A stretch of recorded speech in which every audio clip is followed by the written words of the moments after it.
August 24th, 2026. Welcome to today's Global Issues Briefing. Today, we are cutting right through the noise to look at the structural forces that are actually reshaping the global economy. We're keeping our focus strictly on the data, the economic ripple effects, and the ground truth. Let's dive right in. Here's the agenda for today's briefing. First up, we're looking at NVIDIA's enterprise price hikes. Second, a rapidly developing public health crisis in Guinea-Bissau. Third, we're following up on the US-Canada trade escalation we've been tracking all week. And finally, we'll wrap up with a macro synthesis to connect all these dots. All right, Section 1, NVIDIA Enterprise Price Hikes. We are officially looking at the era of high capital costs. So here's the bottom line. NVIDIA has formally notified major cloud providers, think giants like Oracle and Microsoft, of a massive, greater than 15% cost increase across its entire AI hardware suite. Now, this isn't just some arbitrary markup. This is being driven by a severe structural imbalance in high-end semiconductor supply, combined with soaring memory component expenses. It's basically forcing an immediate, hard reevaluation of how companies are spending their capital. How exactly did we get here? Well, if you look at the timeline, 2024 was all about this rapid, massive AI hardware expansion. But by mid-2026, we essentially hit a brick wall. Hard supply-side capacity limits were reached. You simply can't build these highly complex fabrication facilities fast enough to match enterprise-level AI demand. And now, in August 2026, hardware demand is peaking at the exact same moment that global borrowing rates are hitting their highest levels. The era of ultra-cheap money funding endless tech expansion? Yeah, that's officially over. This brings us to a really fascinating strategic divergence between the major players. Look at NVIDIA. They're leveraging their absolute dominance and pricing power to maintain their margins. But the big three cloud providers, they are totally caught in the middle. They have to decide right now whether to absorb this massive capital expenditure or pass that hefty bill directly onto their clients. Meanwhile, global investors are watching this play out extremely nervously, because right now they're highly sensitive to sovereign debt risks and benchmark yields. To really understand why investors are sweating, you have to look at this number. This 15% tech equipment inflation is colliding head-on with G7 bond yields that are currently sitting at 2008 levels. Basically, borrowing money hasn't been this restrictive since the financial crisis.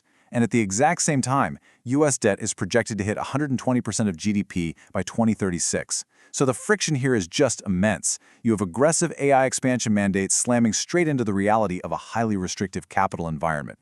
Which means we're basically staring down two distinct paths. In scenario A, AI-driven productivity gains actually materialize in a big way, and they completely justify this 15+% hardware cost increase.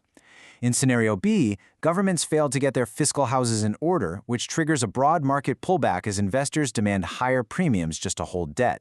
Keep a close eye on Wednesday's July PCE data release and Fed Chair Kevin Warsh's speech on Friday.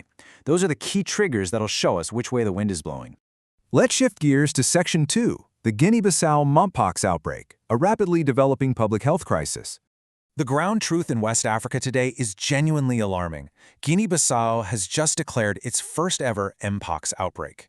But what makes this so critical is the pediatric impact. Children under the age of 15 account for a staggering 50% of the 46 suspected cases right now.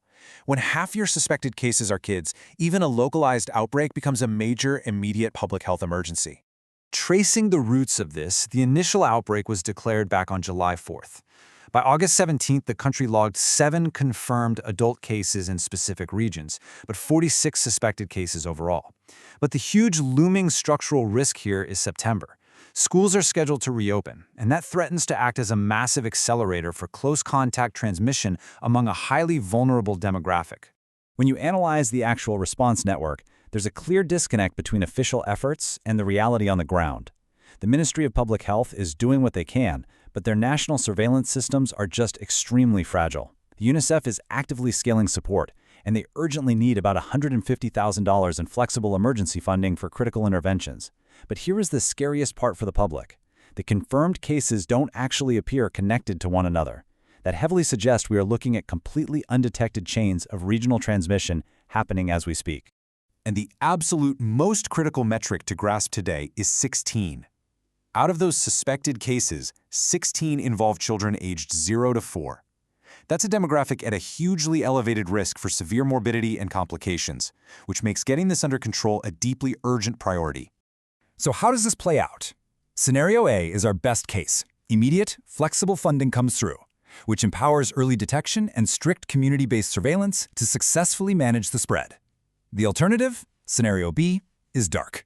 Those undetected chains multiply, and the September school openings act as a catalyst, rapidly accelerating transmission through an unvaccinated pediatric population. All right, moving to Section 3, U.S.-Canada trade escalation. We're looking at some serious fiscal volatility here. Now, as we've been tracking closely over the last few days, the strained diplomatic talks between Washington and Ottawa have unfortunately broken down entirely. To summarize the weekend's escalation, after talks collapsed on Friday, the U.S. officially pulled the trigger and implemented massive 50% tariffs on Canadian imports. In response, Canada has prompted an impending dollar-for-dollar retaliation. We are officially looking at a full-blown trade war hitting deeply integrated North American supply chains. The speed of this breakdown is just staggering. Pre-August, we knew talks were strained, but on Friday, negotiations officially collapsed. By Saturday, those U.S. 50% tariffs were already in effect. They're hitting a specific range of products, everything from wine to cement, though they notably excluded energy and critical minerals. Canada didn't blink, though. They've drawn a firm line in the sand. September 8, 2026 is the day their retaliatory tariffs kick in. Let's break down the strategic math driving this. The U.S. administration is focused heavily on domestic fiscal stability, while at the same time preparing for upcoming economic sanctions against Iran. The Canadian government feels completely attacked here, and they are strictly matching the U.S. dollar for dollar to protect their local industries. And caught right in the crossfire? The Bank of Canada. They are now basically forced to hold interest rates steady, because they desperately need to see if this trade shock is going to drive up inflation or completely crush domestic demand. To really grasp the economic ground truth of this, look at this figure, $20 billion. That is the value of the Canadian imports hit by these new tariffs. Just to put that into perspective, that represents 0.85% of Canada's entire GDP. Before this weekend, Canada was actually riding a robust Q2 growth rebound of 3.4%. Today, that momentum is under severe immediate threat. Everything now hinges entirely on that September 8th retaliation cliff. Scenario A sees a rapid diplomatic de-escalation before the 8th, avoiding the retaliation entirely and allowing the Bank of Canada to safely lower rates to support that 3.4% growth. But if we go over the cliff in Scenario B, the retaliation takes full effect, triggering a vicious inflationary cycle for U.S. consumers and a definitive regional economic slowdown across North America. Let's bring this all together. Section 4. Macro synthesis. When you take a step back and look at these seemingly separate vectors, a very clear structural picture emerges today. First, the literal cost of building the future has never been higher. Technological capital costs are surging at the exact same time G7 bond yields are sitting at those highly restrictive 2008 levels. Second, our economic buffers are being actively tested on multiple fronts, by geopolitical friction like the U.S.-Canada trade war, and by sudden regional health crises like the Mpox outbreak in Guinea-Bissau. The major takeaway?